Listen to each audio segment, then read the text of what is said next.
Yeah, so hello everyone, Hitesh here. Today we're gonna talk about the movie Avatar. ये movie मेरी series ऑडेक्स यानी कि on demand explanation की पहली movie है। इसके बाद में मैं 9 मूवीज और लाऊंगा और ये सीरीज सिर्फ और सिर्फ 2 महीने में एक बार लाई जाएगी, जिसके अंदर मैं आपके थ्रू बताई गई उन टॉप रेटेड मूवीज को चुनूंगा जो कि इस सीरीज को डिजर्व करती होंगी। सो अगर आप भी चाहते हैं कि आपकी फेवरेट मूवी इस लिस्ट के अंदर शामिल हो तो कमेंट सेक्शन में मुझे #ऑडेक्स करके अपनी मूवी का नाम जरूर बताइएगा और जितना जल्दी हो सकेगा मैं आपकी रिकमेंडेड मूवी को भी एक्सप्लेन करके अपने चैनल पर जरूर लाने की कोशिश करूंगा। सो विदाउट वेस्टिंग टाइम चलिए आते हैं इस कहानी की मेन स्टोरी लाइन की तरफ। ये कहानी शुरू होती है सन 2129 में, जहाँ पृथ्वी काफी तरीके से नष्ट हो चुकी है। यहाँ की आबादी अब 3 गुना और ज्यादा बढ़ चुकी है। रहने खाने पीने की नौबत आ चुकी है।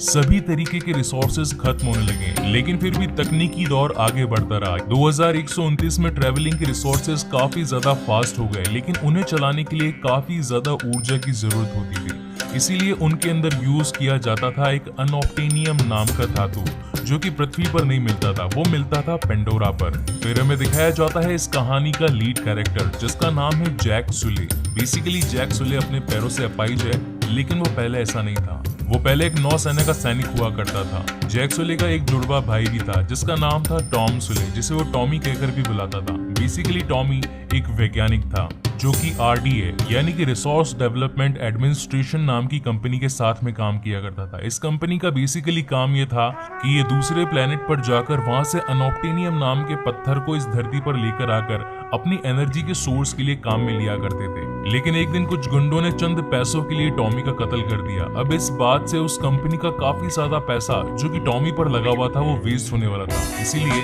वहाँ के कुछ लोगों ने सोचा कि क्यों ना हम उसके जुड़वा भाई को अपने इस ऑपरेशन में काम में ले लें। तभी वो उसके पास में जाते हैं और उसे बताते हैं कि कुछ लोगों ने तुम्हारे भाई को जान से मार दिया, लेकिन उसके ऊपर हमारी कंपनी यानी कि RDA का काफी ज्यादा पैसा लगा हुआ था। अगर तुम चाहो तो तुम उसकी जगह ले सकते हो, क्योंकि तुम्हारा बॉडी स्ट्रक्चर और साथ ही DNA तुम्हारे भाई के साथ काफी ज्यादा मैच करता है, जो कि हमारे लिए बहुत ही काम की बात है। अगर तुम हमारा साथ दोगे तो हम तुम्हें एक अच्छी लाइफ और साथ ही काफी ज्यादा रोकड़ा भी देंगे। और फाइनली इसी बात से जैक भी एग्री करता है और उनके साथ मिल जाता है। यहाँ से कहानी आगे बढ़ती है 5 साल 9 महीने और 22 दिन। ये पूरा सफर एक क्रायोयान के अंदर बिताया जाता है, जिसके अंदर जैक एक हाइबरनेशन स्लीप में होता है। इस स्लीप में होने की वजह से इन 6 सालों में जैक की बॉडी पर कुछ भी असर नहीं पड़ता। वो जिस एज के अंदर पृथ्वी से निकला होता है वो सेम उसी एज में अपने आप को वहां पर पाता है। और साथ ही वहां पर जैक की तरह काफी और सारे सोल्जर्स भी होते हैं जो कि पृथ्वी से उठाए गए होते हैं। बेसिकली ये सब नाम के सैनिक होते हैं जो कि पैसों के खातिर अपनी जान की परवाह किए बिना पेंडोरा पर आने के लिए तैयार हो गए थे।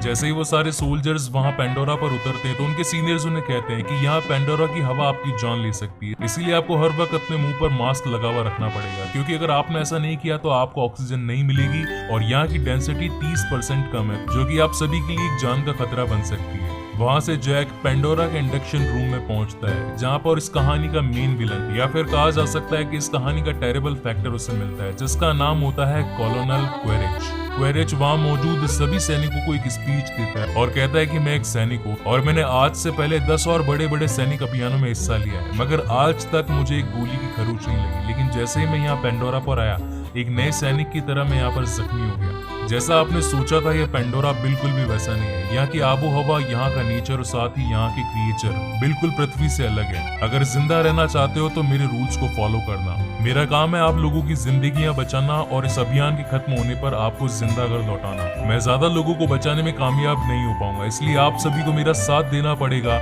इस पेंडोरा पर अपना जीवन जीने के लिए। फिर वहां से जैक की मुलाकात नॉर्म से होती है। नॉर्म भी बेसिकली एक साइंटिस्ट होता है और उसका काम ये होता है कि वो अवतार बनकर उन्हीं लोगों में घुलता मिलता है जो कि पेंडोरा के ही लोग होते हैं। बेसिकली पेंडोरा के लोगों को नावी कहा जाता है और इंसानों और साथ ही नावियों के DNA को मिलाकर एक अवतार क्रिएट किया जाता है, जो कि पृथ्वी से ही बनाकर पेंडोरा तक लाया जाता है। इसके अंदर काफी मिलियंस का खर्चा भी होता है और यही मेन रीजन था कि जैक सुले को टॉम सुले की जगह रिप्लेस किया गया था, क्योंकि उसका DNA अपने भाई के साथ काफी ज्यादा मैच करता था। वहीं से जैक की मुलाकात उन सभी साइंटिस्ट के लीडर से होती है, जिसका नाम होता है ग्रेस ऑगस्टीन।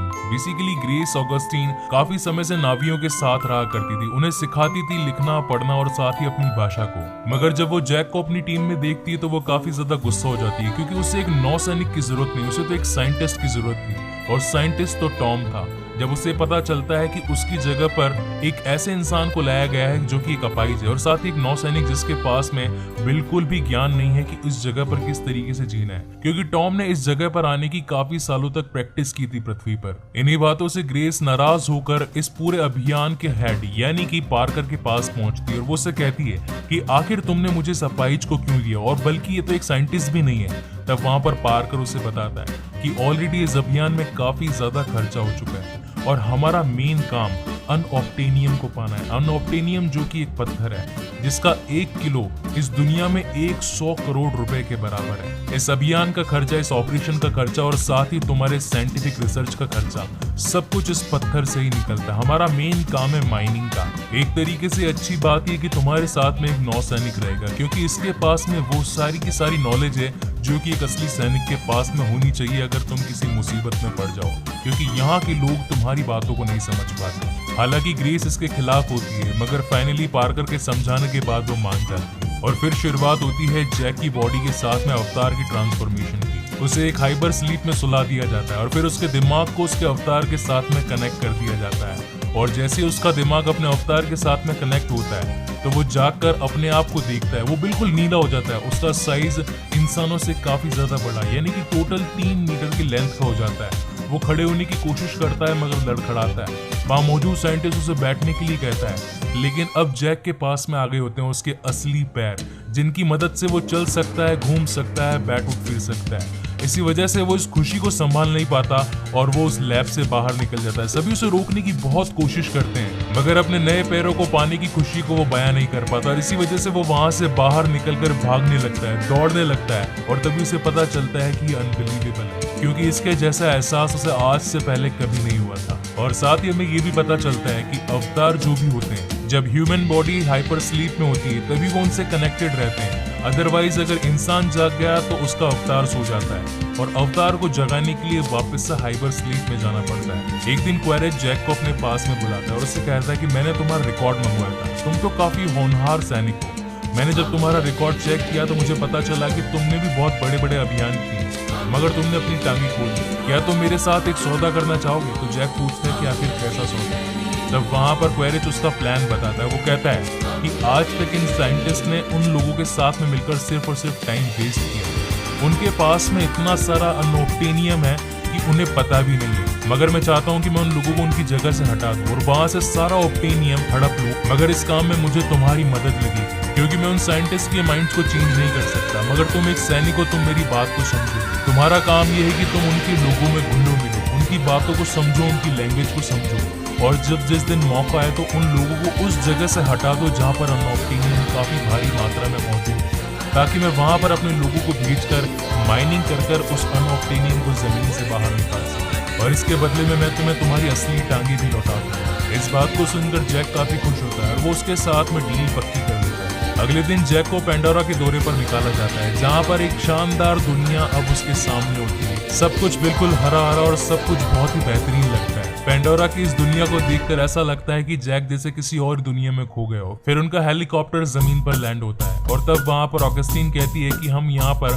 कुछ जमीनी नमूने लेने के लिए आए हैं। हम यहाँ पर ये पता करने आए हैं कि आखिर ये पेड़ आपस में एक दूसरे से बात कैसे करते हैं। इनके बीच में एक इलेक्ट्रोमैग्नेटिक फील्ड है जो कि आपस में एक दूसरे को कनेक्टेड रखती है। आखिर हम यही जानना चाहते हैं कि आखिर ये पेड़ ऐसा कर कैसे लेते हैं। और जब वो दोनों वहां से कुछ नमूने ले रहे होते हैं तभी वहां पर जैक इस जंगल को और एक्सप्लोर करना शुरू करता है।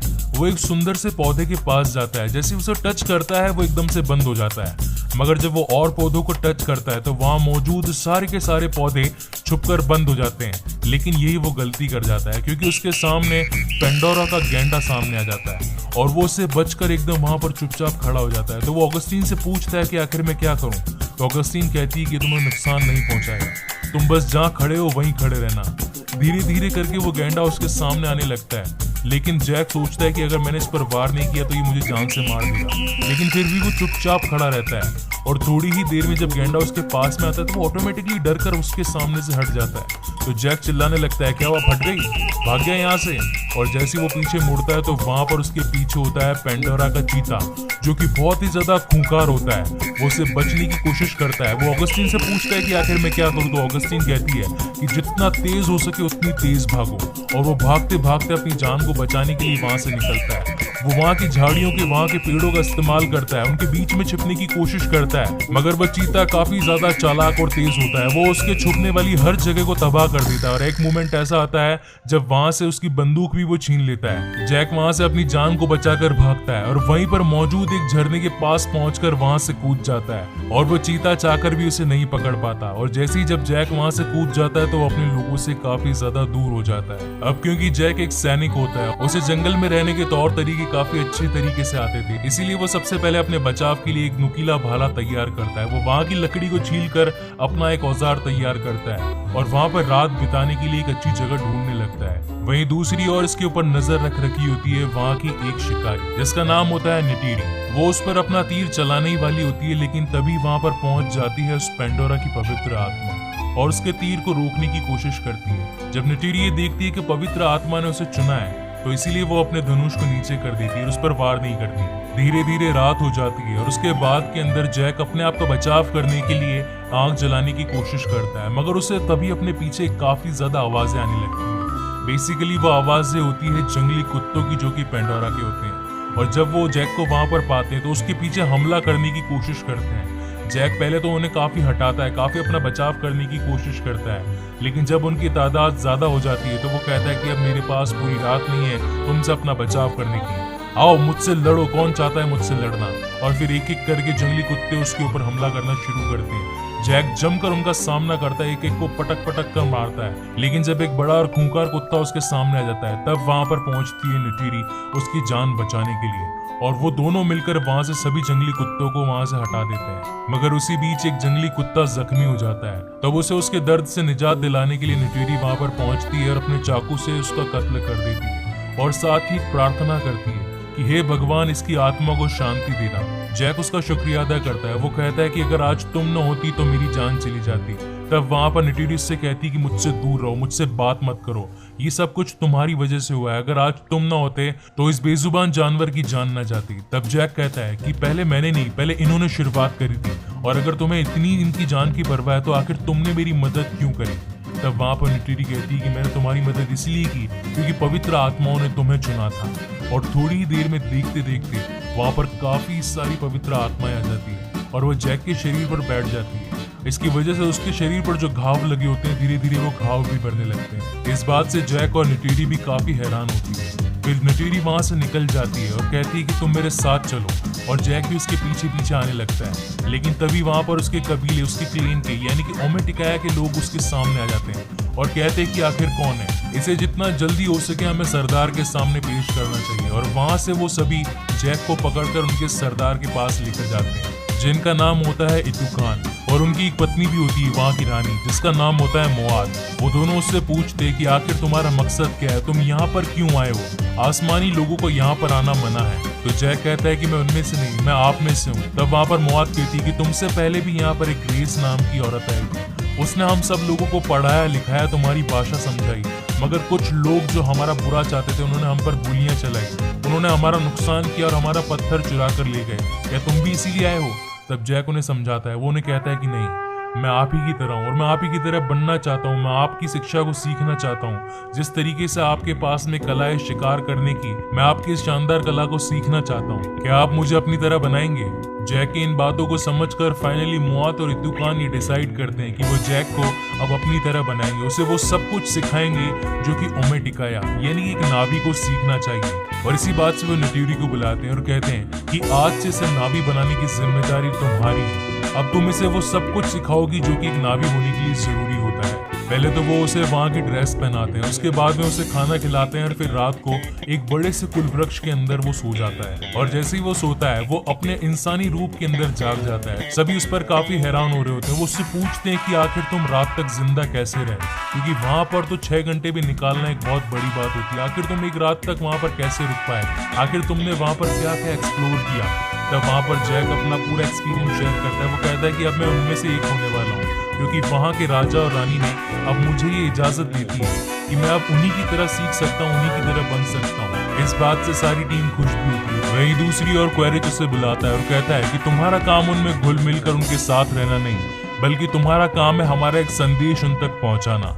मैं चाहता हूँ कि तुम उन सभी लोगों को आगाह करो कि तुम्हारे पास में बहुत कम समय है, अब जितना जल्दी हो सके इस पेड़ को खाली कर दो, क्योंकि हम चाहते हैं यहाँ पर माइनिंग का काम चालू करना। और अगर उन लोगों ने हमारी बात नहीं मानी तो मेरे पास में एक दूसरा तरीका भी है, अपनी बंदूकों के जरिए उन सभी को खदेड़ देना। तब वहां पर जैक उसे रोकता और कहता है कि अब मैं भी उनमें से एक होने वाला हूँ, क्योंकि वो मुझे अपनी रीति रिवाज सिखा रहे हैं।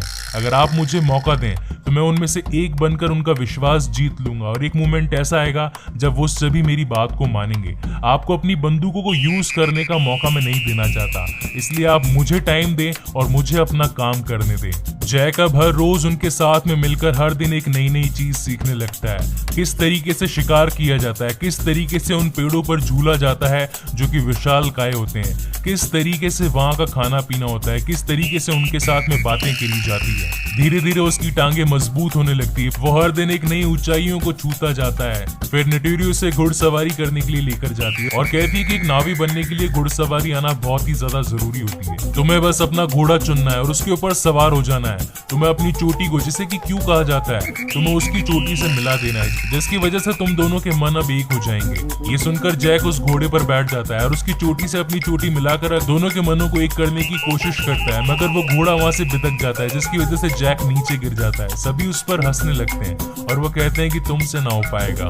और फिर बारी आती है असली टेस्ट की, जहाँ पर एक नावी को अपना एक इकरान चुनना होता है। इकरान जो कि एक उड़ने वाला ड्रैगन होता है। एक नावी अपनी जिंदगी में सिर्फ एक इकरान चुन सकता है, और वो इकरान भी तभी तैयार होगा जब उन दोनों के मन एक होंगे। तब वहां पर जैक नेटूरी से पूछता है कि आखिर मुझे पता कैसे चलेगा कि उसने मुझे चुना है। तब नेटूरी कहती कि वो तुम्हें जान से मारना चाहेगा।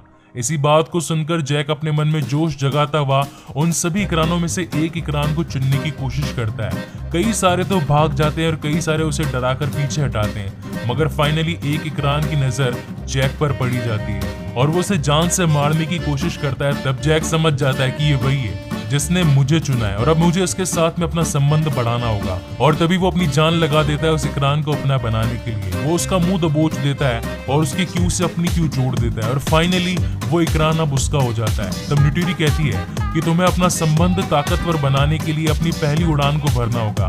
अब बिना डरे कूद जाओ और अपनी पहली उड़ान का मजा लो। और फिर दिखाया जाता है इस मूवी का बहुत ही आइकॉनिक सीन, जहां पर जैक अपनी पहली उड़ान भरता है अपने इकरान के साथ में।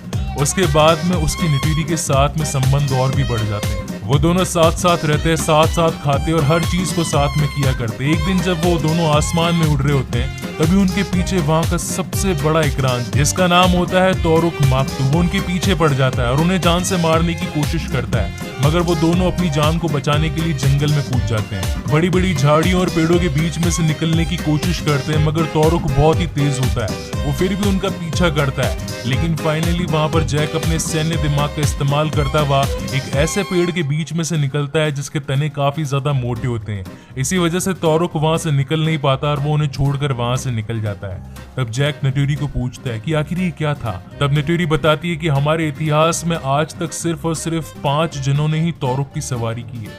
तोरुक एक ऐसा इकरान है जो कि सबसे खतरनाक और सबसे बड़ा इकरान है। इसकी ताकत के आगे सब झुकते हैं। जिसके पास में इकरान होगा उसी का ही शासन होगा। हमारे ओमेटिकाया के इतिहास में आज तक ऐसा सिर्फ 5 बार हुआ है। वहीं दूसरी ओर जैक इन सभी बातों को अपने कैमकॉर्डर में रिकॉर्ड भी कर रहा होता है, क्योंकि आरडीए को ये सारी इंफॉर्मेशन चाहिए होती है कि एक साइंटिस्ट आखिर पेंडोरा पर जाकर क्या क्या करता है, किन लोगों से मिलता है, क्या खाता है, क्या पीता है, और वहाँ के लोग और यहाँ के लोगों में क्या अंतर है। धीरे धीरे वक्त आगे बढ़ता जाता है और अब एक समय ऐसा आ जाता है जब ओमेटिकाया का क्लेन यानी कि ओमेटिकाया कबीला अब जैक को अपने में शामिल करने के लिए तैयार होता है। अपनी रस्मों के अनुसार सभी नावी एक जाप करते हैं, जिसके अंदर वो शामिल किए गए अपने नए सैनिक यानी कि जैक का स्वागत करते हैं, और अब ऐसा लगने लगता है कि मानो अब जैक उनमें से ही एक हो। इसके बाद में नेटूरी जैक को एक ऐसे स्थान पर लेकर जाती है जिसका नाम होता है एवा देवी का वृक्ष। वहाँ पर काफी सारी लताएं होती है जिनके साथ में वो कनेक्ट करके अपने पूर्वजों से बातें भी किया कर सकते थे। तभी वहां पर नेटूरी उसे बताती है कि जब एक सैनिक अपनी सारी परीक्षाओं को पार कर लेता है तो ईवा देवी उसे वरदान देती है। वो कहती है कि अब तुम मेरे अंदर से एक अपनी लकड़ी को चुनकर अपना धनुष बना सकते हो और साथ ही इस कबीले की एक औरत को चुन भी सकते हो। ये तुम पर डिपेंड करता है कि तुम किसे चुनना चाहोगे। तब वहां पर जैक कहता है कि मैंने तो उसे पहले ही चुन लिया। इसके बाद में उन दोनों के बीच में एक इंटीमेट सीन होता है और ये सीन सीधा कनेक्ट होगा अब अवतार के पार्ट 2 में। मगर इन सब बातों के बीच में जैक भूल ही जाता है कि उसके 3 महीने कंप्लीट हो चुके हैं और जब अगले दिन जैक की नींद खुलती है तो उसे पता चलता है कि क्वेरिच की टीम ने उनके ऊपर हमला कर दिया है। वो अपनी बड़ी बड़ी मशीनों और टैंक के साथ में वहां के लोगों को पेड़ से हटाने की कोशिश कर रहे थे, मगर जैक ही नहीं चाहता था। जैक इस बात को जानता था कि यहाँ का कुल वृक्ष उन लोगों का घर है, उस पेड़ पर ही वो सभी नावी रहते हैं। अगर उस पेड़ को हटा दिया गया तो आखिर वो सभी कहाँ पर जाएंगे। इस बात से वो उनकी मशीन पर चढ़कर उनके कैमरास को तोड़ने लगता है, लेकिन इस बात को क्वेरिच भी देख लेता है कि अब जैक हमारे खिलाफ है। इस वजह से वो जैक को उसके हाइबर स्लीप से निकाल कर उसे जेल में बंद कर देता है और साथ ही कुल वृक्ष पर अपने बड़ी बड़ी मिसाइलों के साथ में हमला करता है, जिसकी वजह से वो पूरा का पूरा वृक्ष अब जमीन पर गिर जाता है। पूरे जंगल में आग लग जाती है और नावी अपने घर से बेघर हो जाते हैं। बहुत सारे लोगों की जानें भी जाती है। इस बात से ग्रेस और नॉर्म को भी काफी ज्यादा गुस्सा आता है, मगर वो कुछ नहीं कर सकते थे क्योंकि वो भी अब जैक के साथ में जेल में बंद होते हैं। मगर तभी उनकी मदद करने के लिए उन सैनिकों में से एक सैनिक जिसका नाम होता है ट्रूडी,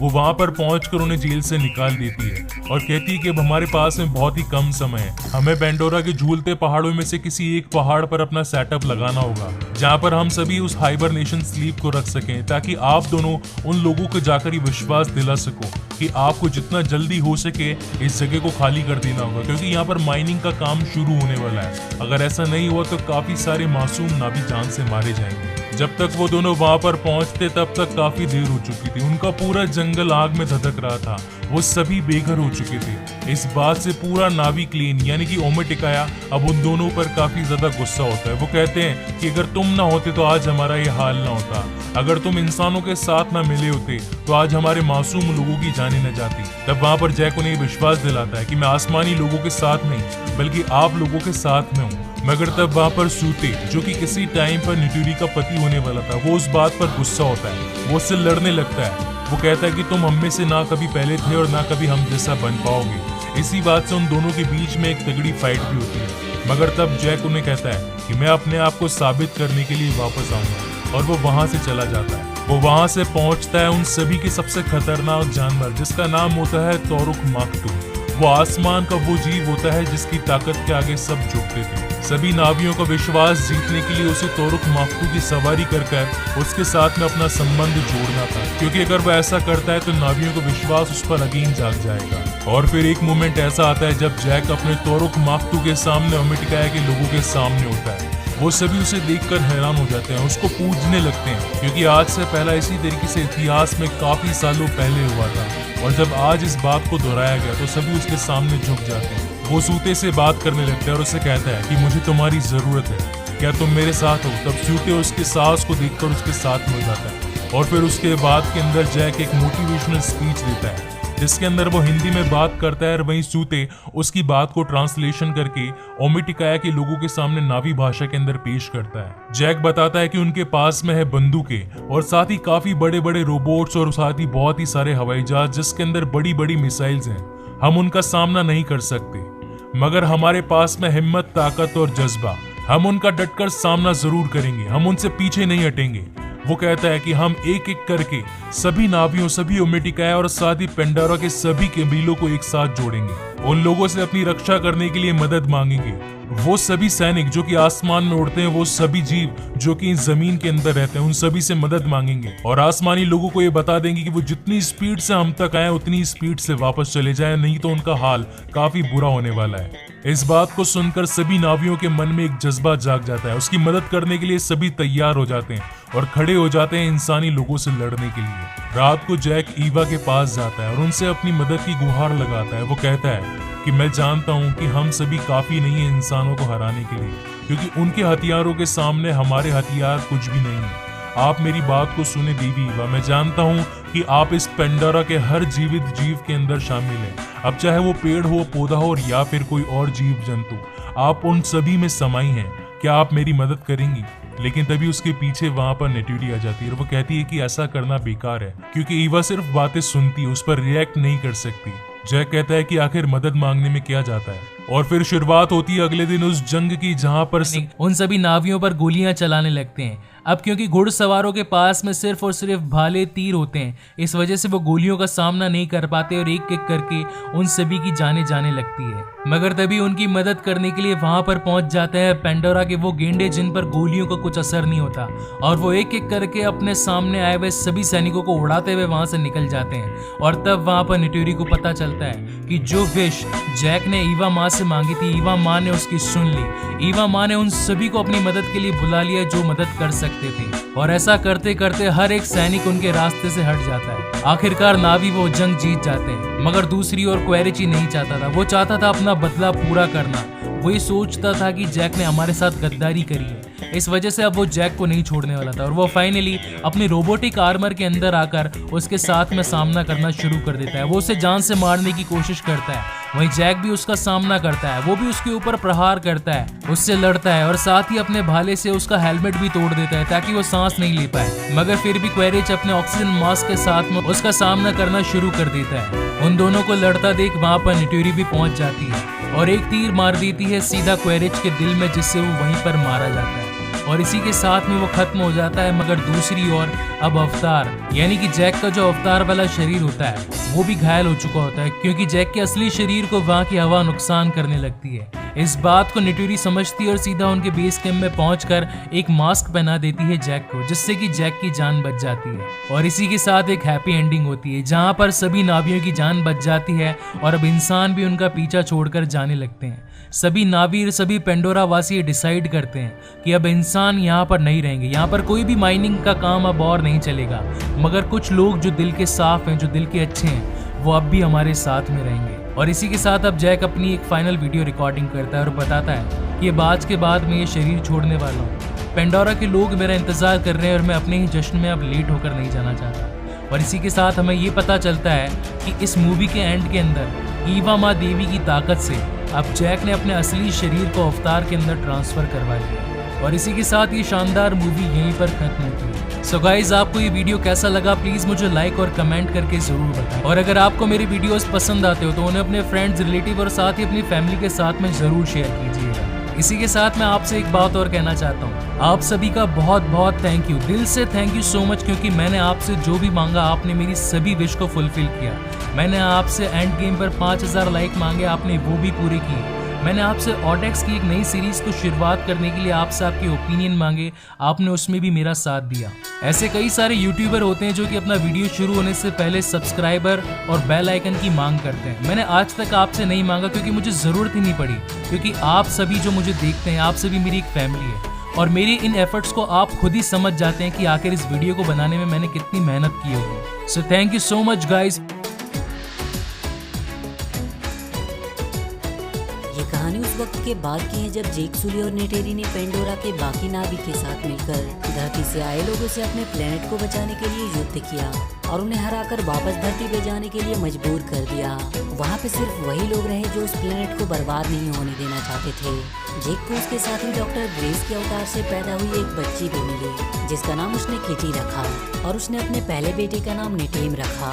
वहाँ के सभी लोगों का मानना होता है कि हमारी जिंदगी यहाँ की देवी एवा की देन है और हमारी हर सांस इनके लिए समर्पित होनी चाहिए। इसी तरह जेक नेटेरी के साथ खुशी से अपनी जिंदगी जीने लगा। अब उसके टोटल 4 बच्चे हो चुके थे। धरती के लोगों के वहाँ से चले जाने के बाद उन्हें वहाँ पर कर्नल का बेटा मिला जो काफी छोटा था और क्योंकि कर्नल अब मारा जा चुका था इसीलिए उन्होंने उस बच्चे को अपने साथी रखकर उसकी देखभाल की और उसका नाम उन्होंने स्पाइडर रखा। वो भी जेक के बच्चों के साथ ही खेला करता था और उन्हीं को वो अपना परिवार मानता था। लेकिन नेटेरी के लिए अब भी वो एक एलियन ही था जो कि उसके बाकी के बच्चों से हमेशा अलग ही रहेगा। जेक ने खुद ही अपने बच्चों को लड़ने और हथियार चलाने की कला भी सिखाई। वो सब अपनी जिंदगी में काफी खुश थे। लेकिन एक दिन जेक को आसमान में एक नया तारा दिखा और इसका सिर्फ एक ही मतलब था कि धरती के लोग अपने स्पेसशिप से वापस पेंडोरा पर आ रहे थे। पर इस बार वो कुछ ज्यादा ही तैयारी के साथ आए थे क्योंकि उन्होंने अपनी पिछली हार से बहुत कुछ सीखा था और एक बार फिर से उन्होंने सब कुछ बर्बाद करना शुरू कर दिया। और इसके बाद हम वहाँ के लैब में एक अवतार को जागते हुए देखते हैं और ये अवतार किसी और का नहीं बल्कि उसी कर्नल का होता है जिसे नेटेरी ने इसके पहले वाले पार्ट में मार डाला था। उसमें कर्नल की सारी यादों को एक इलेक्ट्रॉनिक चिप की मदद से डाल दिया गया था और इस बार उसका मकसद जेक सुली को पकड़ना था जो आए दिन पेंडोरा के बाकी नाविक के साथ मिलकर वहाँ पे चल रहे उनके काम में बाधा डालता रहता था।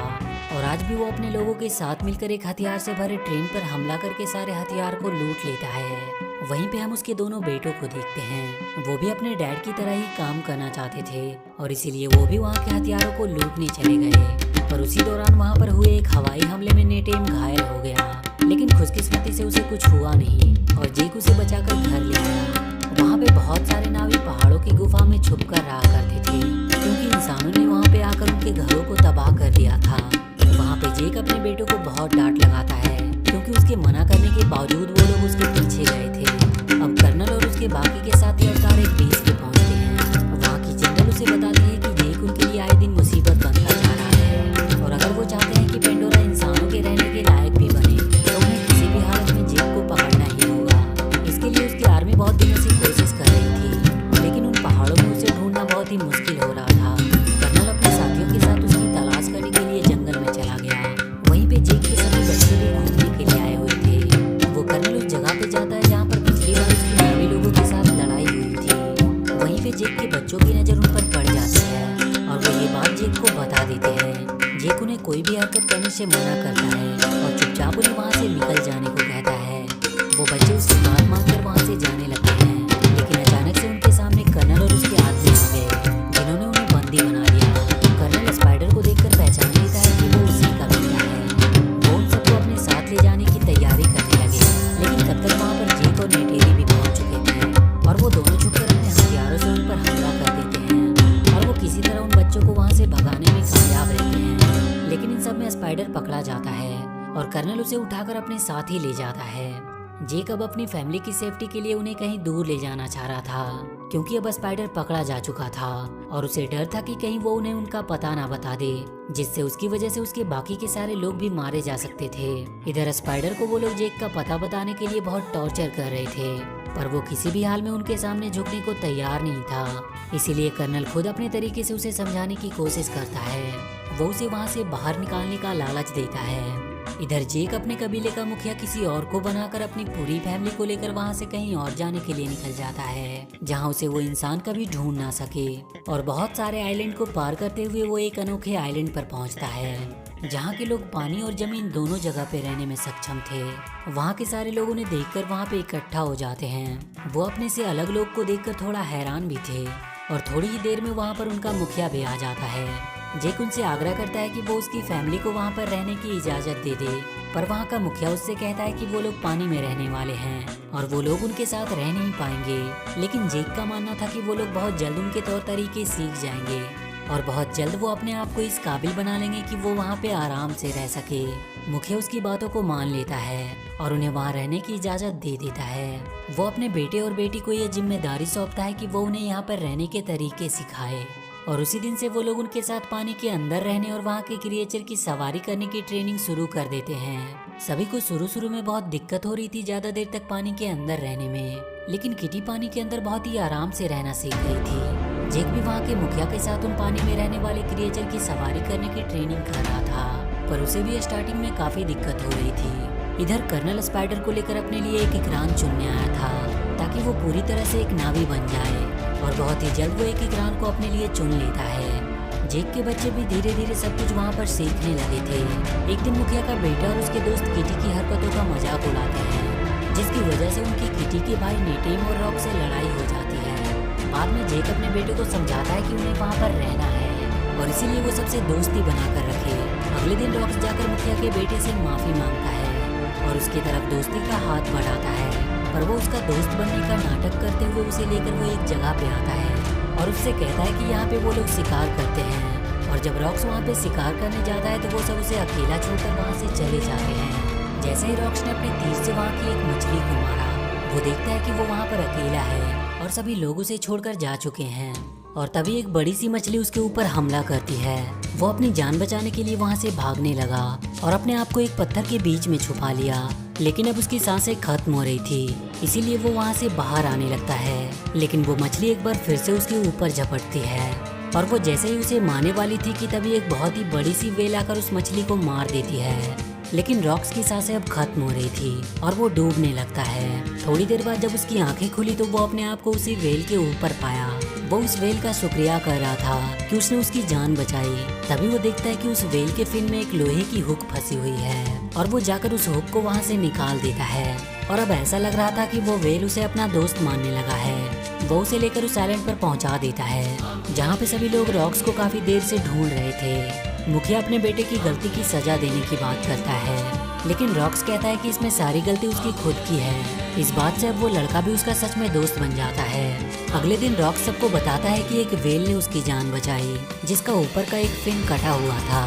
मुखिया की बेटी उसे तुरंत पहचान जाती है और वो बताती है कि उसे टुकून कहा जाता है, लेकिन जिसे उसने देखा उसका नाम पायाकन है, जिसे सबसे अलग और अकेला कर दिया गया क्योंकि लोगों का कहना था कि वो एक हत्यारा है जिसने कई सारे नावी को मारा था। लेकिन रॉक्स ये बात मानने को तैयार नहीं था क्योंकि उसने उसकी जान बचाई थी।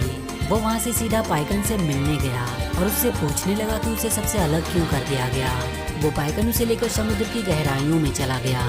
इधर कर्नल अपने साथियों के साथ जेक की खोज में था। वो एक बहुत बड़े से जहाज जो टुकून का शिकार किया करते थे, उनकी मदद से वो वहाँ से दूर हर एक आइलैंड की छानबीन करने का सोचता है। और थोड़ी ही देर में वो लोग उस आइलैंड पर पहुँच जाते हैं और वहाँ के लोगों को टॉर्चर करके उनसे जेक के बारे में पूछने लगते हैं, लेकिन कोई भी उन्हें कुछ भी बताने को तैयार नहीं था। इसीलिए वो उनके पूरे गांव को ही जला देता है। जेक उसी आइलैंड के दूसरी छोर पे रह रहा था। वहाँ का मुखिया उसे बताता है कि वो लोग उसे ढूंढते हुए उनके आइलैंड तक पहुँच चुके हैं। जब गांव वाले कर्नल को कुछ नहीं बताते हैं तो उसे एक आइडिया आता है और वो उनके इलाके के टुकून का शिकार करने का डिसाइड करता है ताकि ये देखकर सारे गांव वाले उनकी ताकत को जान सके। इधर रॉक्स पाइकन के साथ बॉन्ड बनाकर उसके बारे में जानता है कि उसे सबसे अलग क्यों किया गया। रॉक्स उसमें देख पाता है कि कैसे हंटर्स ने उन पर हमला किया था जिसमें कई नावी और टुकून मारे गए, लेकिन सबने उसे ही किलर समझा। इधर वो हंटर अपने आधुनिक मशीनों का इस्तेमाल करके बड़े से टुकून को बड़े ही आसानी से मार गिराते हैं और उसे मारकर उसके अंदर से वो कोई फ्लूइड बाहर निकालते हैं जिसके इस्तेमाल करने से इंसान की उम्र बढ़ती नहीं थी और इसीलिए वो काफी महंगा भी बिकता था। वो लोग उस टुकून की लाश को उस आइलैंड के पास फेंक देते हैं, जिसे देखकर वहाँ के लोग काफी ज्यादा दुखी हुए क्योंकि वहाँ के रहने वाले सारे जानवर उनके परिवार के एक हिस्से की तरह ही थे। वो सब गुस्से में अब उन इंसानों से लड़ने का डिसाइड करते हैं, लेकिन जेक उन सबको समझाता है कि वो उनसे लड़कर जीत नहीं सकते क्योंकि उनके पास उनसे कई गुना ज्यादा आधुनिक हथियार हैं। वहीं रॉक्स को पाइकन की चिंता हो रही थी, इसीलिए वो उससे मिलने के लिए जाने लगा, लेकिन उसके भाई बहन उसे कहीं भी जाने से मना कर रहे थे और वो सब उसे रोकने के लिए उसके पीछे जाने लगे। वहीं वो देखते हैं कि पाइकन को एक तीर लगी हुई है और वो सब जल्दी से उस तीर को बाहर निकालने की कोशिश करने लगते हैं और तभी वो देखते हैं कि हंटर्स की शिप बहुत तेजी से उनकी तरफ आ रही है। रॉक्स जल्दी से सारी बातें अपने डैड जेक को बताता है और जेक सभी को लेकर उनकी ओर निकल पड़ता है। वो लोग बहुत ही मुश्किल से पाइकन के शरीर से उस तीर को बाहर निकाल पाते हैं, लेकिन अब वो हंटर उन सब के पीछे पड़ गए थे क्योंकि वो कर्नल उन्हें पकड़कर जेक तक पहुंच सकता था। वो सब भागने की बहुत कोशिश करते हैं, लेकिन आखिरकार वो उनके जाल में पकड़े जाते हैं। कर्नल उन्हें अपने इकराम से उठाकर उस शिप पर ले आता है और उन सबको कैद करके वो जेक को अपने पास बुलाता है। जेक अकेला ही उसकी तरफ बढ़ने लगा क्योंकि उसने उसे अकेला ही आने को कहा था, पर तभी अचानक से पाइकन उस शिप पर हमला कर देता है और वहाँ पे चारों तरफ तोड़ फोड़ मचा देता है।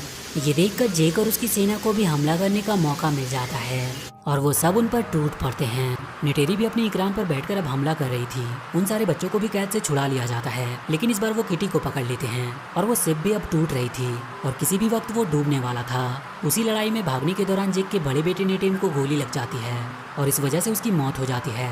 इधर जेक की बेटी किटी अभी भी कर्नल के कब्जे में थी।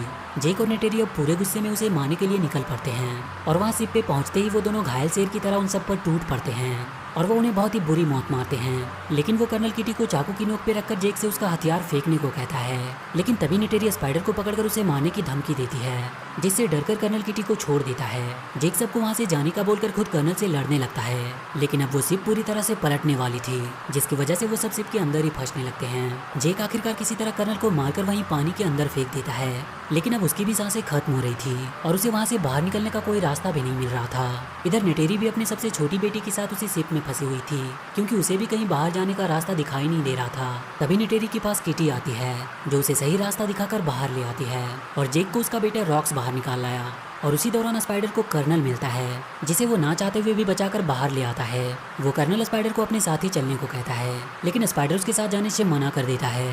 वही मूवी के अंत में जेक के बेटे नेटिम को उनकी देवी एवा को सौंप दिया जाता है और इसी के साथ ये मूवी यहीं पर खत्म हो जाती है। तो वीडियो अगर अच्छी लगी हो तो please do like and share this video and please subscribe to my channel and press that bell icon.